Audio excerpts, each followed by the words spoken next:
और चलिए आगे बढ़ते हुए रायसेन से एक बड़ी खबर आ रही है, जहां वीरपुर गांव में कच्चा मकान गिरने की जानकारी मिल रही है। रायसेन से ये बड़ी खबर, वीरपुर गांव में कच्चा मकान गिरा है और मकान गिरने की वजह आपको बताएंगे। हादसे में फिलहाल एक ही परिवार के 5 लोगों के दबने की जानकारी है। पति, पत्नी और 3 बच्चे इसमें शामिल हैं। स्थानीय लोगों ने कड़ी मशक्कत कर बाहर निकाला है लोगों को। तो तेज आंधी और बारिश वजह है मकान गिरने की, चूंकि कच्चा मकान था और लगातार जिस तरह से बारिश का दौर चल रहा है, आंधी तूफान का दौर जारी है, ऐसे में ये कच्चा मकान आंधी तूफान और इस बारिश में ढह गया। इस दौरान घर में मौजूद पति, पत्नी और 3 बच्चे इस मलबे में दब गए। लोगों ने कड़ी मशक्कत कर इन सभी परिवारों को मलबे से बाहर निकाला और उन्हें अस्पताल पहुंचाया गया। स्थानीय प्रशासन की टीम भी मौके पर पहुंची है। कच्ची ईंटों का बना हुआ था ये मकान, जिसकी वजह से ये मकान बारिश और आंधी तूफान से ढह गया।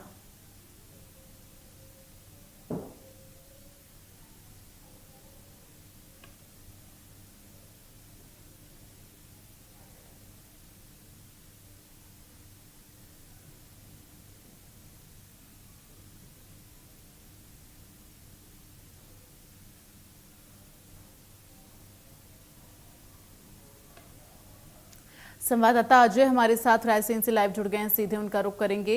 अजय, जानकारी दे, इस पूरे मामले को लेकर अभी क्या अपडेट है?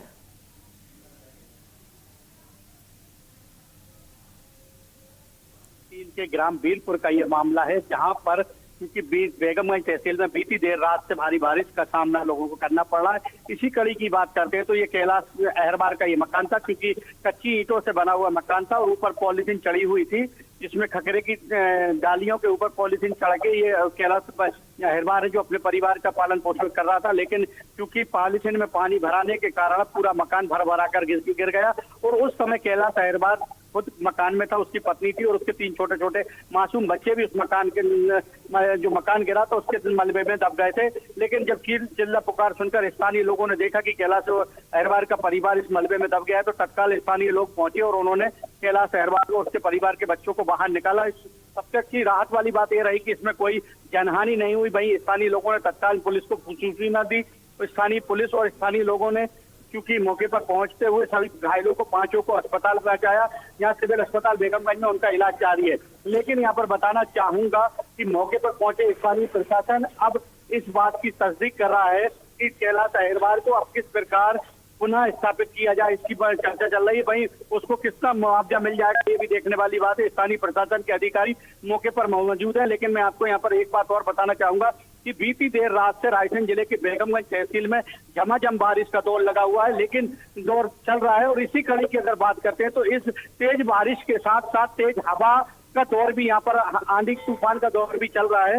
इस कारण कैलाश अहरबार का जो मकान है वो गिर गया है तेज बारिश के कारण। चलिए, तमाम जानकारी के लिए अजय धन्यवाद आपका। लीव कर देना।